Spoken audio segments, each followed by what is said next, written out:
애너하임은 카즈야 신화로 시작하는데 그는 편의점에 가다가 도둑에게 쫓기는 두 소녀와 마주치고 그들을 돕지만 범인이 그를 쏘고 도망칩니다. 그 후 눈을 떠보니 아이의 몸 안에 있었고 그는 다른 사람으로 환생한 것입니다. 거울 속 자신의 모습이 너무 어려 보이지만 그의 하녀 실비아와 어머니는 그가 일주일 동안 의식을 잃었기 때문에 혼란스러워한다고 말하지만 그는 진실을 알고 있습니다. 나중에 실비아가 음식을 가져다 줄 때 그는 그녀로부터 정보를 얻어냅니다. 그는 이제 케인이고 3살입니다. 그의 아버지는 가름, 어머니는 사라, 그리고 누나 리안이 있습니다. 뿐만 아니라 사라는 가름의 두 번째 부인이고 첫 번째 부인은 마리아이며 그녀와 가름 사이에는 진과 알렉이라는 두 자녀가 있습니다. 게다가 그의 아버지 가름은 고위 귀족입니다. 그는 군대와 함께 에스포트 왕국의 국경을 침략자로부터 지키고 모험가들과 함께 몬스터 숲을 경비합니다. 카즈리아는 기쁨에 졌습니다. 전생에는 홀로 살았고 마지막 혈육마저 최근에 잃었기 때문입니다. 그래서 그는 케인으로서 새로운 삶을 살며 마법을 배우기로 결심합니다. 부모님은 그가 나이에 비해 매우 똑똑하다는 것을 금방 알아차리고 가름은 그에게 영지를 물려줄 수 없고 5살이 되어 세례를 받을 때까지 기다려야 하므로 자신의 길을 따르라고 격려합니다. 케인은 기다릴 수 없어 혼자 몰래 마법 연습을 시작했고 손으로 불을 만들어내는데 성공합니다. 곧 레안에게 발각되고 그녀는 그에게 에스포트 왕국에 대해 가르치기 시작합니다. 그녀는 그에게 에스포트의 초대왕이자 모험가였던 유야에 대해 가르치고 왕국에는 엘프, 드워프, 수인족이 있다는 것도 가르칩니다. 2년 후 케인은 세례를 받을 준비가 되었고 마차를 타고 가는 동안 가족들은 그에게 마법과 보호는 그것을 가진 사람의 타고난 능력에 따라 1에서 5까지의 레벨로 측정된다고 설명합니다. 이것들은 이 왕국에서 행해지는 무림포드 신앙 덕분이며 7 기둥신을 숭배하는 데 전념하고 있습니다. 케인과 그의 가족이 교회에 들어가고 사제가 케인의 세례 의식을 시작하지만 신들 중 하나에게서 빛이 나기 시작하고 이제 케인은 자신이 시인한 카즈리아라는 것을 아는 7신 앞에 있습니다. 그러자 창조신이자 이 세계의 창조주인 제노가 레안에게 왜 그가 환생했는지 설명해 달라고 부탁합니다. 그녀는 윤회매와 환생의 주기를 관장하는 신입니다. 라임은 그의 죽음이 불필요했다고 말하지만 그가 선행을 했기 때문에 대지의 신이 그녀에게 그를 이 세상에 다시 환생시켜 2번째 기회를 주라고 부탁했습니다. 케인은 새로운 가족을 즐기게 되었고 마법을 제어할 수 있게 되어 기쁘다며 그녀에게 모든 것에 감사드립니다. 그러자 마법의 신 레노가 그가 마법을 수련해 온 것을 알고 있다며 그에게 자신의 보호를 내립니다. 제논도 동의하며 그에게 보호를 내립니다. 그 후 마법의 신 사르노스도 그에게 가호를 내리고 검술이나 무술을 연마하라고 조언하죠. 그러자 기술의 신 그림도 그에게 가호를 내리고 상업의 신 파넴도 마찬가지입니다. 그의 가호로 판단력과 아이템 박스를 사용할 수 있게 될 겁니다. 마지막으로 대지의 신 벨라도 그에게 특별한 가호를 내립니다. 케인이 눈을 뜨자 사제는 7신의 기둥이 그렇게 밝게 빛나는 것을 본 적이 없다고 말하고 그의 아버지는 그에게 스테이터스를 보여달라고 합니다. 하지만 케인은 먼저 혼자 봐야 한다는 것을 알고 숨으러 달려갑니다. 혼자서 케인은 스테이터스를 확인하고 7신이 모두 레벨 3의 가호를 내린 것을 보고 거의 넋을 잃습니다. 최대 레벨이 아보라는 것을 감안하면 터무니없는 것이기에 덜 부각되도록 숨기기로 합니다. 나중에 저녁 식사 자리에서 케인은 가족에게 낮춘 스테이터스를 보여주지만 궁궐의 강력한 마법사들이 가진 마력이 10천 정도인데 반해 자신이 가진 마력의 양이 거의 40천이라는 것을 숨기는 것을 잊어버립니다. 가브는 혹시 누가 이 사실을 알게 되면 자신이 왕국에 반항하는 거라고 생각할까봐 걱정하며 아무에게도 보여주지 말라고 조언합니다. 밤에 케인은 침대에서 마법책을 발견하고 푹신한 걸 소환할 수 있을지 궁금해하지만 결국 괴물을 소환하고 그 괴물이 리안과 친구를 공격합니다. 케인은 그걸 막으려 하고 소환을 취소하는 데 성공하지만 지난번처럼 똑같은 일이 일어날까봐 걱정합니다. 잠에서 깨어난 그는 소녀들을 구했다는 사실에 기뻐하며 앞으로 자신이 무엇을 하고 싶은지 결정합니다. 다음날 데뷔 자리에서 케인은 모험가가 되겠다고 발표합니다. 케인의 아버지는 그의 결정을 지지하며 그를 훈련시킬 가정교사를 붙여주기로 합니다. 다음날 모험가들이 도착합니다. 밀리 선생님과 나나 선생님입니다. 케인이 너무 흥분한 나머지 창문 밖으로 떨어져 밀리 위로 떨어져도 밀리가 케인에게 검술과 만화 마법을 가르쳐 줄 거예요. 문제는 케인이 재능이 뛰어나서 초보 훈련이 불필요해서 밖에서 훈련시켜달라고 부탁해요. 나중에 아버지의 허락을 받아 소녀들은 케인을 궁궐에서 데리고 나와 중급 수준으로 훈련시키지만 케인은 이미 그보다 높은 수준이에요. 갑자기 뿔토끼가 나타나 공격하려 하지만 케인은 돌멩이 탄환으로 물리치고 아이템 상자에 넣어둬요. 그 후 나나가 그에게 더 많은 먹잇감을 감지하는 방법을 보여주고 케인은 재빨리 뿔토끼 4마리를 더 발견해요. 그들은 쉽게 물리치지만 한 마리가 몬스터 숲으로 도망치고 모험가들은 몇 년마다 몬스터들이 숲에서 나와 왕국을 공격한다고 말해줘요. 밤에 케인은 자신의 상태를 확인하고 레벨이 많이 오른 것을 보고 놀라. 사람들이 알게 되면 자신을 제거하려 할까봐 두려워해요. 다음날 밀리와 나나는 케인을 데리고 길드에 가서 쉽게 해치울 수 있는 몬스터에 대한 정보를 찾고 케인은 접수 담당 루디를 만난다. 루디는 늑대에 대해 알려주지만 무례한 모험가들 때문에 이야기가 끊긴다. 그들은 여자애들을 놀리지만 케인은 가만히 있을 생각이 없고 글을 배우기 시작하면서부터 무술을 연마했기 때문에 겨우 5살인데도 그들을 때려 눕힌다. 케인의 가정교사들은 그에게 고맙다고 말하며 훈련장으로 데려간다. 3년 후 밀리와 미나의 마지막 날이 다가오고 케인은 감사의 표시로 선물을 주고 싶어 몬스터 숲으로 가서 마법 가방을 만들기 위해 오우거와 대지룡을 식은땀도 흘리지 않고 해치운다. 문제는 그들의 싸움으로 감시자들이 경계태세에 돌입했고 몬스터들이 왕국을 공격하려 한다고 생각하여 가먼의 지휘 아래 군대가 숲으로 말을 타고 갔지만 케인의 손수건만 발견했다.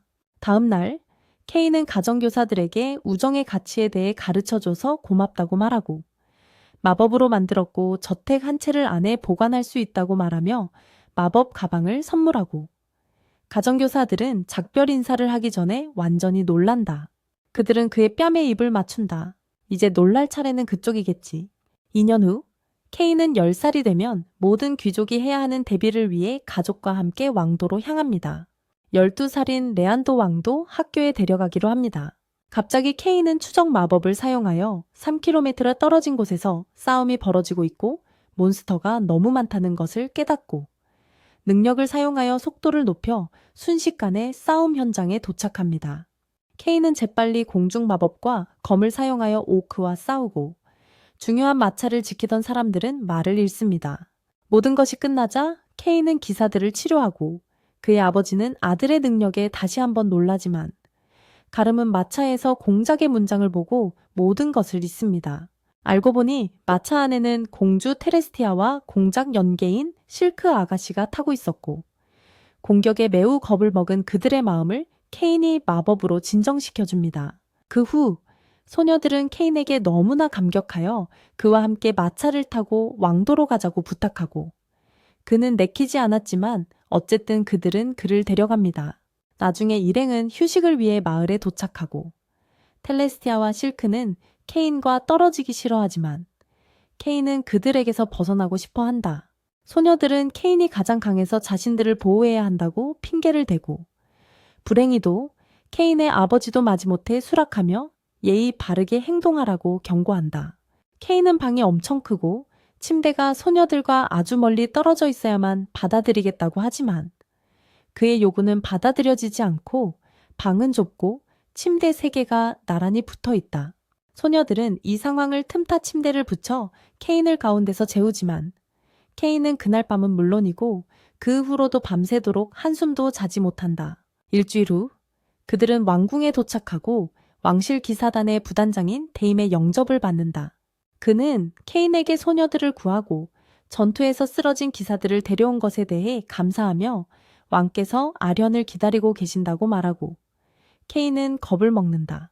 그는 왕의 방에 들어가고 그곳에는 많은 사람들이 왕의 말을 경청하고 있다. 왕은 오크 군대를 물리치고 텔레스티아와 실크를 구한 용기에 대한 보답으로 그를 남작으로 임명하겠다고 말한다. 베끄마 10개와 저택을 하사하겠다고. 갑자기 귀족 칼란 코르지노가 케인에게 주어질 보상에 불만을 표하지만 왕은 그를 잠재운다. 10살 소년이지만 많은 이들보다 더 가치 있음을 증명했기 때문이다. 그 후 왕과 공작은 케인과 그의 아버지와 만남을 갖고 두 딸을 구해준 것에 대해 케인에게 감사 인사를 전한다. 뿐만 아니라 케인이 그녀들과 같은 방에서 잤다는 이유로 텔레스티아와 실크를 첩으로 맞이하길 원한다. 하지만 이 모든 것은 핑계일 뿐.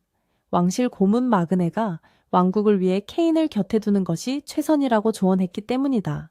케인은 궁지에 몰리고 약혼을 받아들일 수밖에 없게 된다. 며칠 후 케인은 신들과 교신하고 신들은 그가 이 세계에서 가장 강력한 인간 중 하나가 될 것이며 심지어 반신이 될 수도 있지만 여전히 한계를 조심해야 한다고 말한다. 그리고 그를 돌려보내기 전에 지구의 발명품들을 이 세계로 가져와 즐거움을 줄 수 있다는 아이디어를 준다. 그 후 케인은 레안의 옷을 맞춰보러 갔다가 금세 지루해져서 도망치고 몇 년 전에 구해줬던 레안의 친구 파르마와 마주친다. 파르마는 그에게 창작 가게를 운영하는 삼촌 타마니스를 소개하고 케인은 그에게 리버사 게임을 만들어 달라고 부탁하고 투자금으로 금화한 잎을 준다.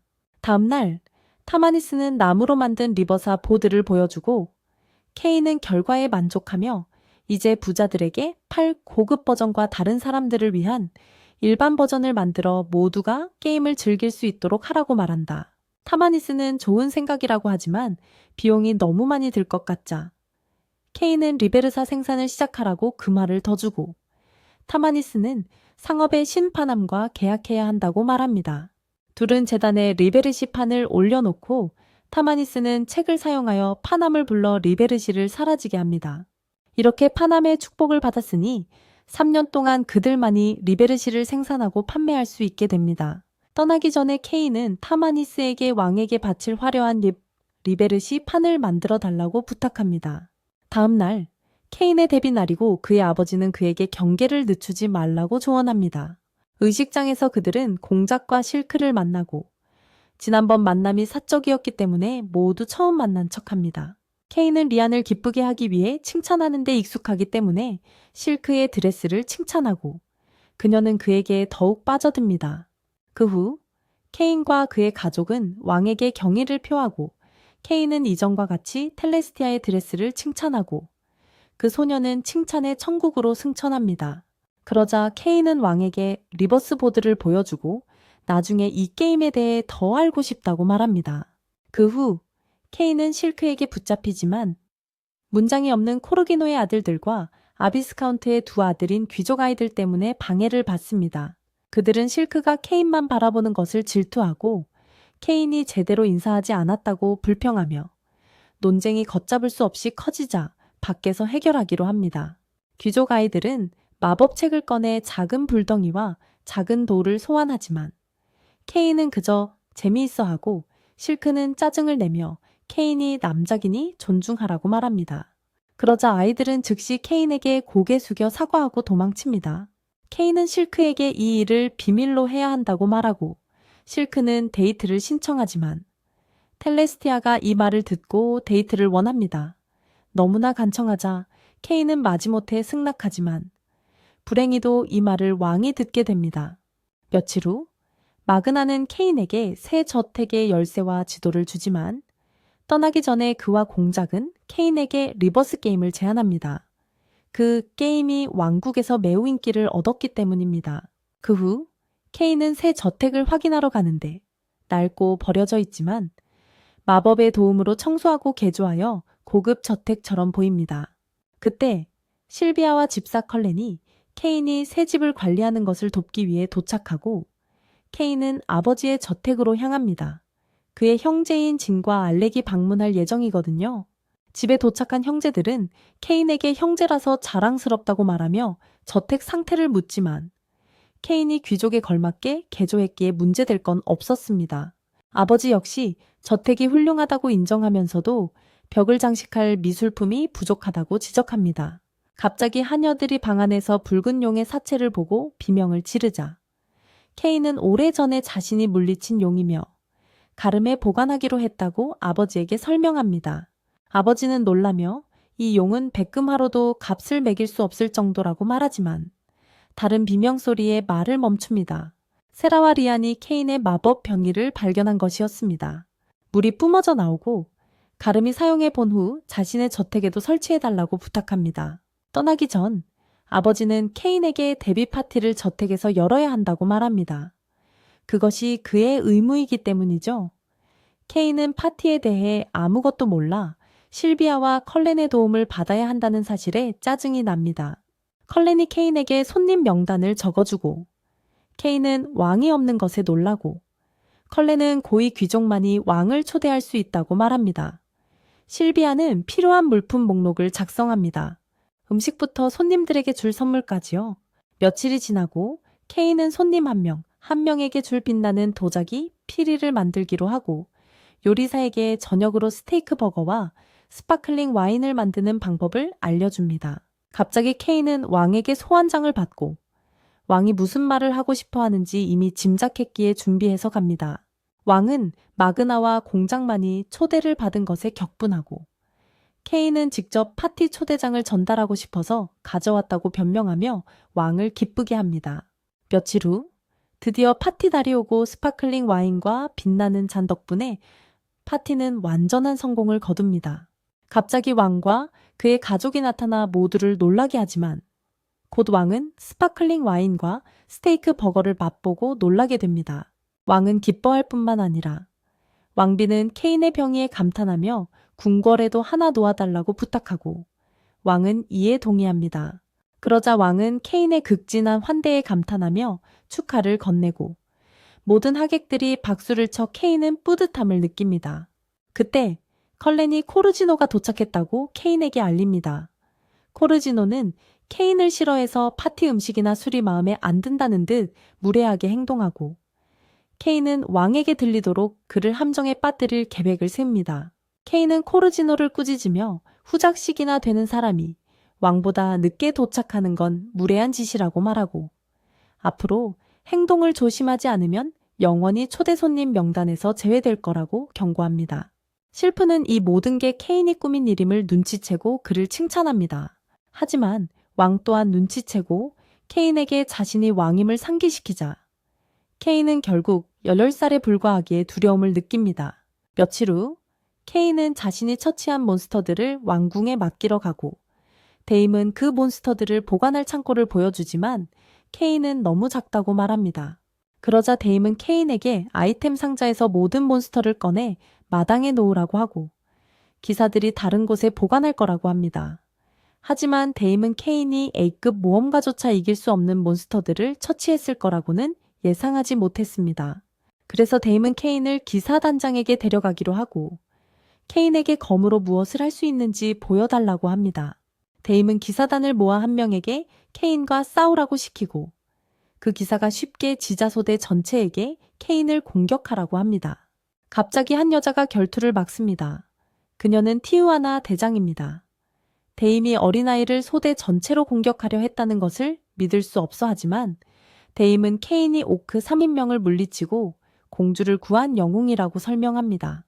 그러자 대장은 케인과 싸우기로 결심하고 케인은 나무 검밖에 없지만 대장을 꽤나 고전시키고 몇 분간의 힘든 싸움 끝에 결국 그녀를 이깁니다. 대장은 케인에게 감탄하며 그와 결혼하고 싶다고 말하지만 케인은 겨우 10살이라 불가능하다고 상기시켜줍니다. 하지만 티와나는 자신이 엘프이고 300년 넘게 살 것이기 때문에 나이는 문제가 되지 않는다고 말합니다. 그러고 나서 그녀는 왕에게 아련을 요청하고 케인의 의사와 상관없이 그를 데려가 약혼을 공식화합니다. 왕은 티우아나의 요청에 놀라며 케인에게 그녀는 단순한 엘프가 아니라 사실상 엘프족의 공주라고 설명합니다. 과거 유야왕이 통치하기 전에는 엘프들이 차별과 모욕을 받았는데 유야왕이 그들의 영토를 보호하고 종족 간의 우정을 키웠습니다. 국왕은 티우아나의 마음을 이해하지만 케인은 이미 텔레스티아와 실크와 약혼했다고 고백합니다. 하지만 티와나는 더욱 그를 사랑하게 되고 국왕은 먼저 아버지와 상의해야 한다고 말합니다. 티와나는 그 편지를 쓰기 위해 케인과 함께 떠납니다. 단 둘이 남게 되자 데임은 케인이 티와나를 이겼다고 말하며 케인이 왕국에서 가장 강한 인간인 것 같으니 신의 편일지도 모른다고 의심합니다. 마그네는 케인에게 무언가를 보여주고 그의 반응을 봐야 한다고 말합니다. 며칠 후 케인은 티와나와의 훈련에 지쳐갑니다. 그러던 중 데임은 그를 국왕과의 아련에 데려가고 국왕은 그에게 유야왕이 쓴 책을 보여줍니다. 케인은 마법책을 열심히 읽기 시작하고 매우 발전된 마법이 담겨 있다는 것을 깨닫습니다. 국왕은 그 책이 알 수 없는 언어로 쓰여 있다고 말하고 케인은 나중에 자신이 일본어를 읽고 있다는 것을 깨닫고 유야왕 또한 이 세계에 환생했다는 것을 추론합니다.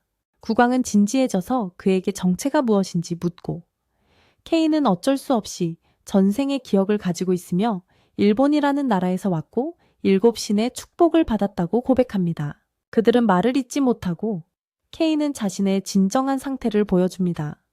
그의 마법 레벨을 읽고 그가 신들에게 선택받아 환생한 자라는 것을 알게 되자 그들은 얼어붙습니다. 국왕은 그가 신의 선택을 받은 자로서 통치해야 한다고 말하지만 케인은 자신을 특별하게 대우하지 않기를 간절히 바랍니다. 전생에는 아무것도 없었지만 지금은 자신을 사랑하는 가족과 번영하는 미래, 심지어 남작차기까지 가지고 있습니다. 이에 감동한 국왕은 그를 계속 케인으로 대우하도록 허락하지만 티와나가 아버지의 편지를 들고 달려오면서 모든 것이 중단됩니다. 그녀의 아버지는 케인과의 결혼을 허락했고 국왕 또한 허락할 것입니다.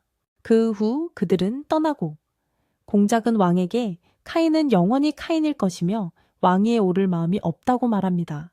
2년 후 카인은 다시 책을 쓰려고 하지만 텔레스티아, 실크, 티와나 때문에 방해를 받습니다.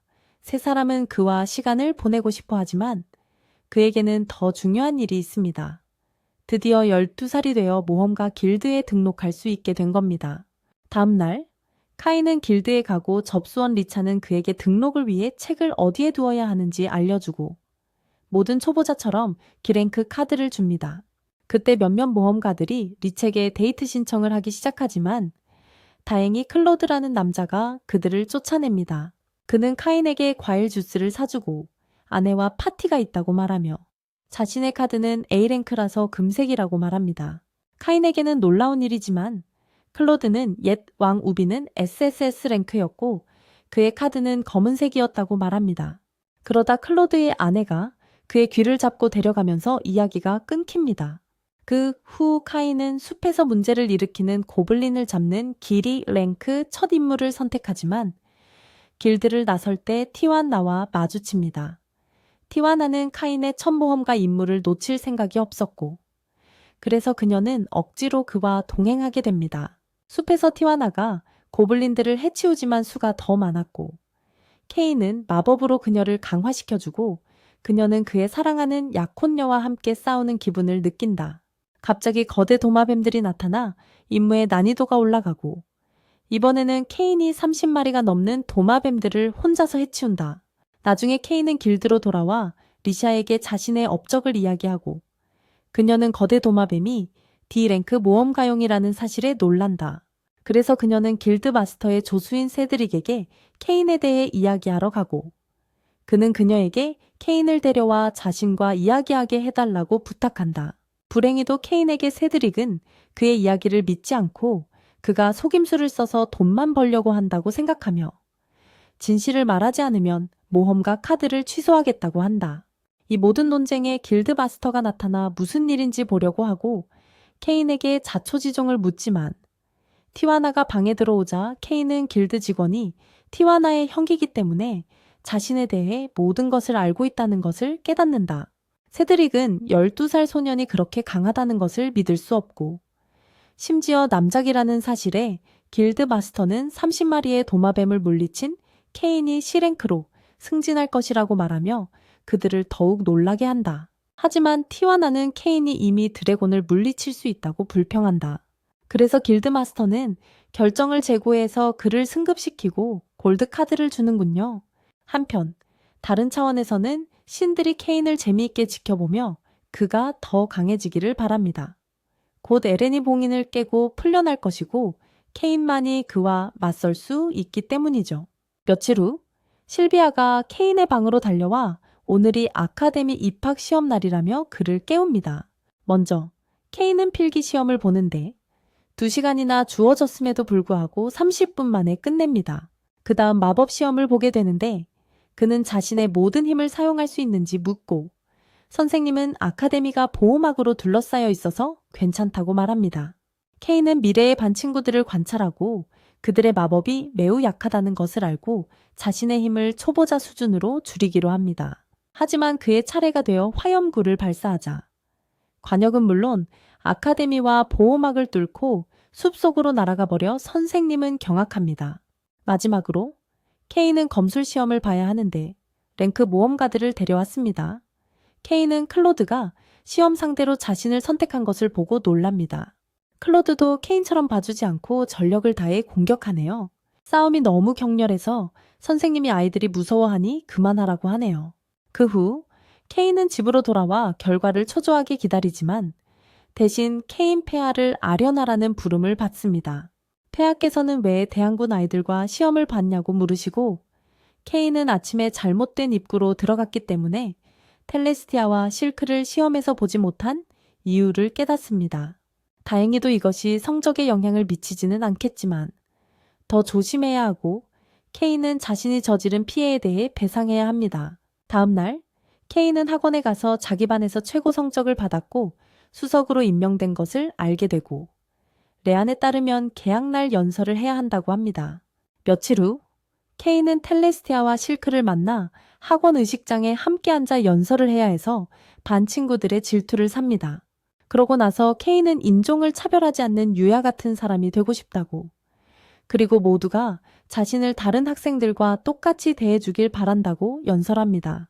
갑자기 왕이 깜짝 등장해서 신입생 환영 연설을 하고 케인에게 좀 더 조심하라고 강조합니다. 다음 날 학생들은 입학하고 가장 먼저 수강 과목을 선택해야 하는데 케인은 귀족학, 모험학, 마법학, 마법 아이템학을 선택합니다. 텔레시아는 미래의 케인을 도와야 하기에 귀족학과 내정학을 선택하고 실크는 미래를 생각하며 귀족학과 상업학을 선택합니다. 쉬는 시간에 케인은 귀족 남자아이들이 파르마와 히트를 괴롭히는 것을 보고 여자아이들이 나서서 사과하게 만듭니다. 여자아이들은 친구가 되고 케인은 도서관에 가라는 목소리를 듣습니다. 케인이 도서관 문을 열자 다른 장소로 이동하고 그가 시이나 카즈야라는 것을 아는 남자를 만납니다. 알고 보니 그는 유야이고 이 세계는 파브닐이며 그는 그곳의 신입니다. 그는 에렌이 부활하려 하고 케인만이 그를 막을 수 있기 때문에 케인과 소통합니다. 그는 300년 전에 그가 봉인했던 악당이었습니다. 케인이 왜 다시 봉인하지 않냐고 묻자 유야는 자신이 파브닐의 신이라 다른 세계 문제에 관여할 수 없다고 하죠. 신들이 케인을 훈련시키라고 해서 에렌을 이기려면 레벨을 300에서 600으로 올려야 한대요. 그러자 유야는 케인을 해변으로 순간 이동시키고 마주치는 모든 몬스터와 싸우면서 산을 올라야 한다고 말하며 파브닐의 일년은 다른 세계의 하루와 같으니 시간 걱정은 할 필요 없다고 하죠. 케인은 이 도전에 대한 준비가 되어 있고 흥분하며 몬스터들과 싸우기 시작하지만 몇 달이 지나도 아무런 진전이 없는 것 같아요. 한편 다른 세계에서는 텔레스티아와 실크가 어제부터 케인을 보지 못해서 걱정하며 케인의 저택으로 가고 실비아는 어제 학교에서 돌아오지 않았다며 비극이 일어났을까봐 두려워하며 울고 있어요. 하지만 텔레스티아는 케인의 능력을 믿고 집에서 그의 귀환을 기다리겠다고 말하죠. 파브닐로 돌아와서 케인은 너무 많이 싸워서 지쳐있고 부상당한 펠리르의 울음소리를 듣고 남은 마법으로 치료해준 다음 쓰러져요. 그가 의식을 잃은 동안 펠리르는 몬스터로부터 그를 보호하고 둘은 친구가 되고 하얀 펠리르는 하쿠라고 이름 붙여져요.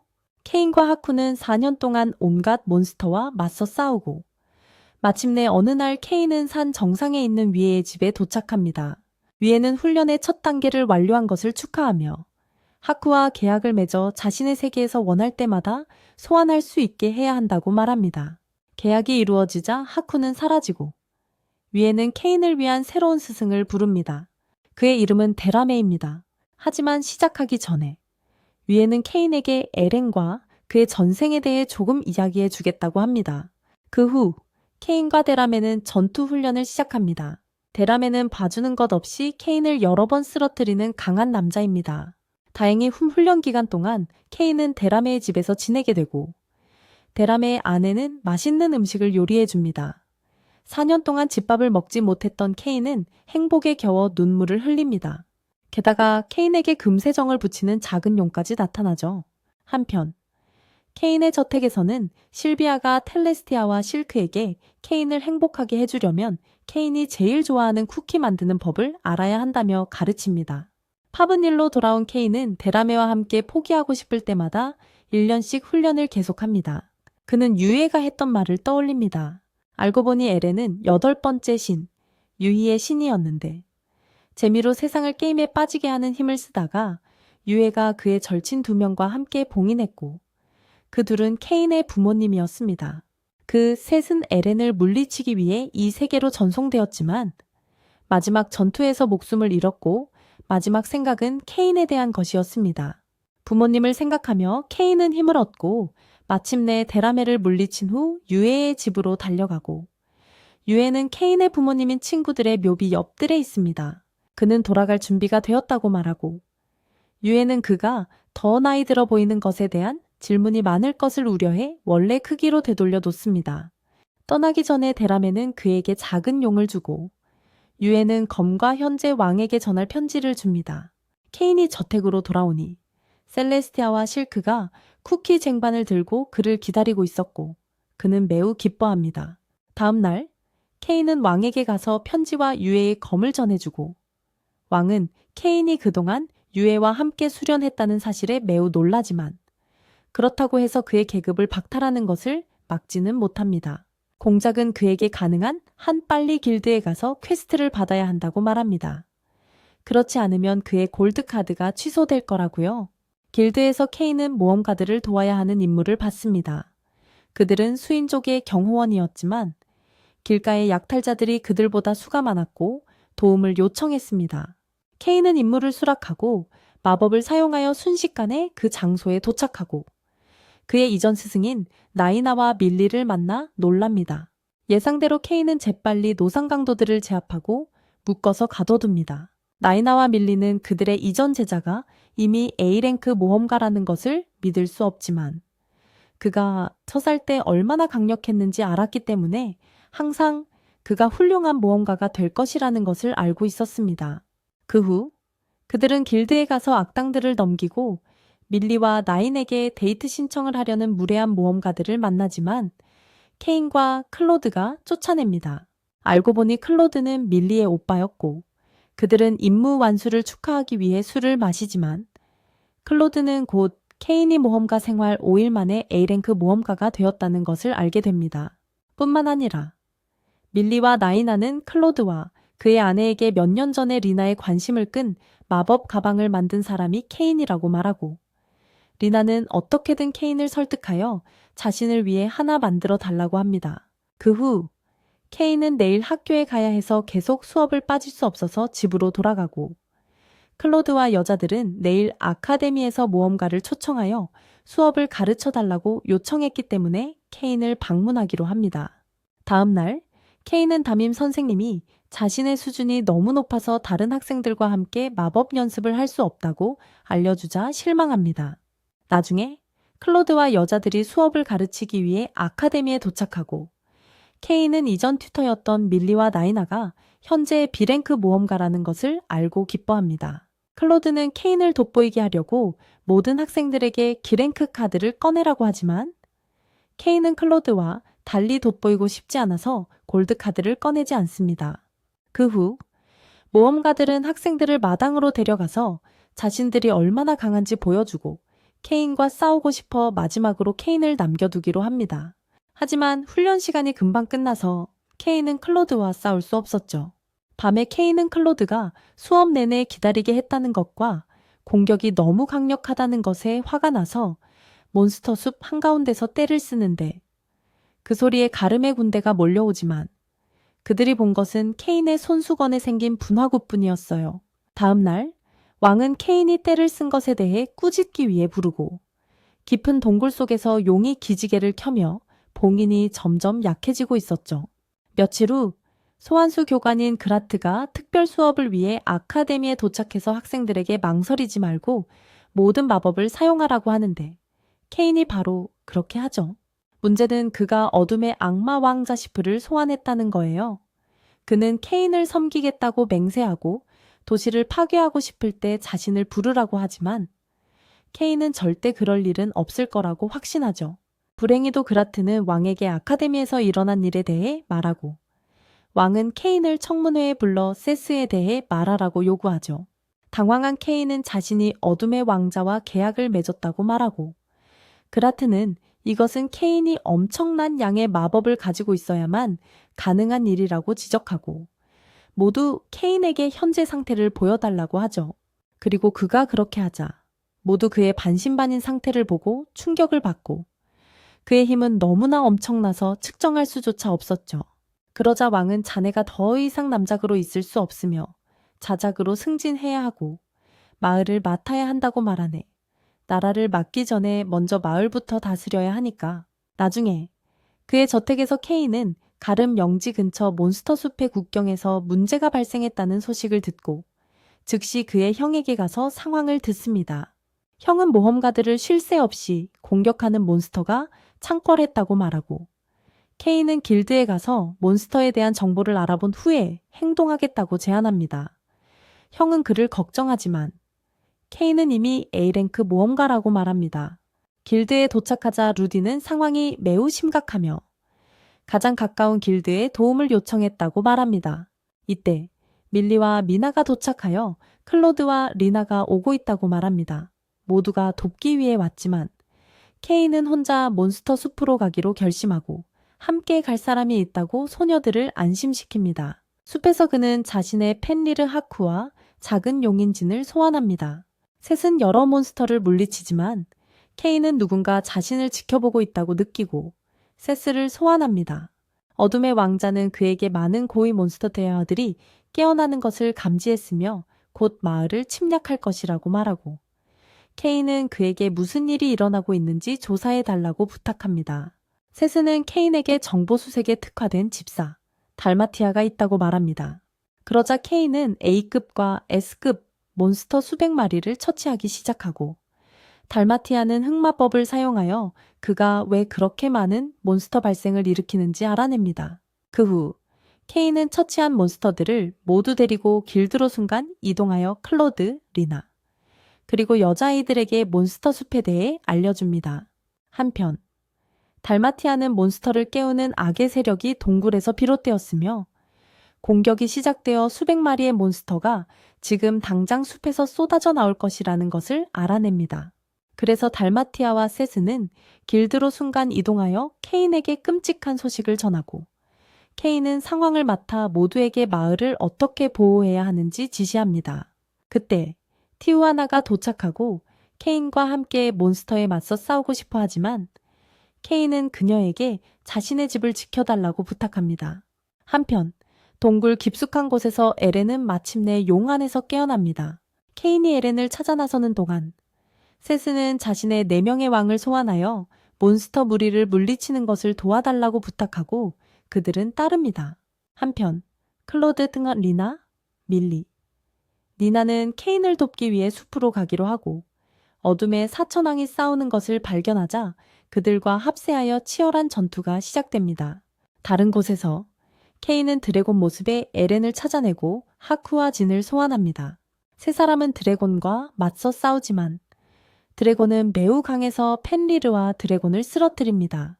그러자 케인은 에렌과 친구들 사이에 서서 자신이 가진 모든 힘을 끌어내고 부모님께 다시 한번 에렌을 물리칠 수 있도록 도와달라고 부탁합니다.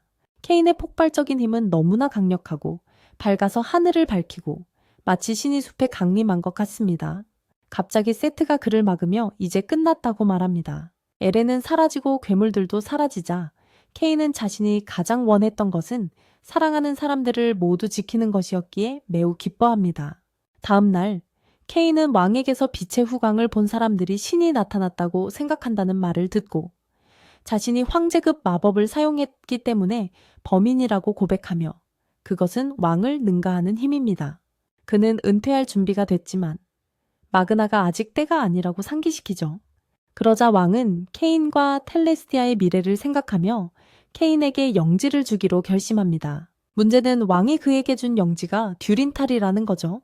그곳은 평판이 너무 안 좋아서 텔레스티아는 아버지에게 불만을 토로하려 하지만 케인은 그곳이 자기 입맛대로 만들 수 있는 곳이라 자신에게 딱 맞는 곳이라고 말합니다.